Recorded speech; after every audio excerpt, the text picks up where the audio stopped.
let's make one thing clear here. The abused and acting emotionally is not the same as hating your friend because they ate your sandwich. Proposition loses all emotional integrity and power in this debate when they lump abused victims with everyday people, and if anything, that harms abused victims even more on their counterfactual. Alright, I'm going to address 2 points of clash in today's debate. First, how does the stigma operate in our society? And second, what getting over grudges looks like.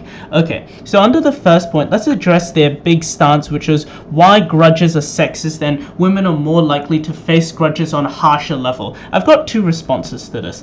First, it's not inherently sexist, and we want to challenge the characterization about how grudges stem from sexism. Because when we tell you that, grudges can occur for any number of reasons, it doesn't have to just come from women. Like, I just gave you an example. You can hold a grudge because somebody ate your sandwich. That has nothing to do with gender. And we say that's the same reason or the same aspect in which grudges were formed. They weren't necessarily about gender. They weren't about women not being empowered or women not having the same rights as men. This has nothing to do with feminism. But second, even if the stigma does come from sexism, it doesn't necessarily mean that in today's society that's still something that's of importance, because grudges have fundamentally moved on from sexism, even if they have, and they're more or less about when someone does something wrong to you and you not being able to forgive them or not being able to get over it. Gender has nothing to do with this debate. Okay, then I want to look at social isolation, which they brought up. I've got a couple responses to this as well. The stigmatization of a grudge doesn't work to immediately internalize your grudge or immediately make you forgive a person. What it does is incentivize the people around you to help you get over it, to help you understand why it's better to move on instead of emotionally attaching yourself to one incident and never being able to get over it. That's the difference between our side and their side. Instead of getting a quick internalization of your drug and quickly getting over it, we get the fundamental understanding of people where they understand, that this is something that I should get over. If I attach my emotions to it, it's going to consume me and it's going to consume my everyday life. Second, it's a completely unfair characterization to say that they're going to be so stigmatized just because of a small grudge that they're going to completely socially isolate themselves from the entirety of society. We challenge this characterization again because we think it's been blown out of the water completely. The fact is, you're not going to be completely ostracized because you hold a small grudge against anyone, and I think it was widely agreed that most of the people who are going to help you get over these grudges, or the people who are going to be judging you or who hold the stigma of grudges, are going to be your friends. Look, if these were actually your friends, they weren't going to ostracize you just because you held a grudge against someone else. What they're most likely going to do is try to help you, and no, they might not have perfect information, but they're going to have better information than if there wasn't a stigma around grudges, because then no one would understand anything. They just, let it go by, let you be extremely radical and erratic emotionally, even if something very small has occurred. No one would pay attention to it. No one would help you get over it. No one would be incentivized to learn about what's happened in your situation to help you get over it. That's why the stigmatization of grudges has helped friends, or incentivized your friends to be able to help you get over these emotional situations.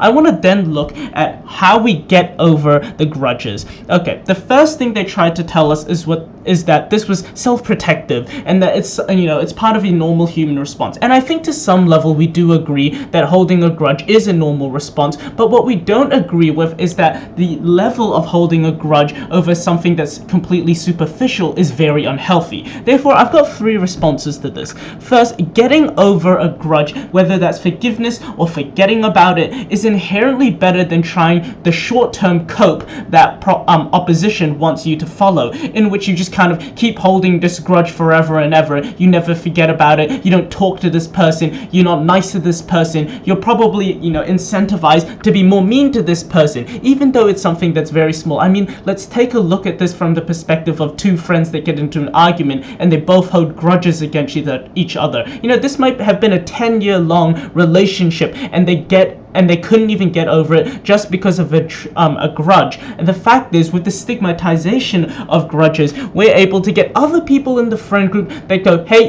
you should probably get over it, and they can help you get over it. They can help mediate the situation. But without the stigmatization of grudges, what we see on their world is where none of that occurs, where people just kind of let it happen because it's a normal thing, because you're supposed to be letting out your emotions. Yes, you can let out your emotions, but what you shouldn't be able to do is let yourself be consumed by grudges, consumed by anger. But second, it doesn't delegitimize your feelings or your situation at all. What it actually does is empower them, because it allows you to understand what's happened and not be clouded by your anger. When you hold a grudge, you can't think clearly about your situation. You'll never be able to get over it. By understanding it, you actually do legitimize your situation. You understand it and you get over it. But third, no one's going to ostracize these grudge holders, and that's an unfair characterization. I just want to say that again. Most of the time, this is going to be a very small incident where you go like, hey, don't hold a grudge about it, and then you move on. Okay. Second, they're going to move too quickly, and it's going to be too haste. It's not going to be good for people who hold the grudges. I've got 3 responses to this. First, if you hold the grudge strong enough to fend off these stigmas, then it actually proves our point entirely, because you're holding a grudge over something so superficial that's so strong. Even a stigma that is incentivizing your friends to try help you get over it isn't enough. That's a huge problem, and that's inherently why you need help getting over it. Like, it's just like a therapist. You wouldn't call a therapist who's trying to help you, stigmatizing grudges when they tell you that you should get over a grudge. What they're trying to do is help you understand that what you're doing is going to consume you and it's going to control your life. We don't want that to happen. But second, they say that it's going to get over very quickly, but then they also want to bring in the idea that many of these people holding grudges might have been abused. So which is it? Is it a serious situation in which they can't get over quickly, or is it a situation in which they get over it too quickly? Opposition needs to make their mind up about this, and the fact is, on our side, they're probably going to make up their mind too fast anyways, because they're going to hold a grudge and they're going to make the decision that they hold the grudge forever in their life. Now then, let's look at people not having perfect information. I've got a few responses to this. First, if you are their friend, you are likely to handle the situation well. You're not going to immediately be like, I'm never going to talk to you again unless you get over this grudge. You're going to be able to help them understand in a kind and well mediated fashion. Second, there's a huge difference between holding a petty grudge and like a huge emotional response, and we would like to clarify that that's a completely different situation. But third, even if these people are being abused, what is the purpose? What is the proposal from opposition to fix that? The fact is, we give you that friends are going to be able to at least somewhat try and help this situation, but they give you absolutely nothing. The process might be slow, but eventually your friends are going to help you get rid of those grudges. That's never going to happen on opposition side of the house.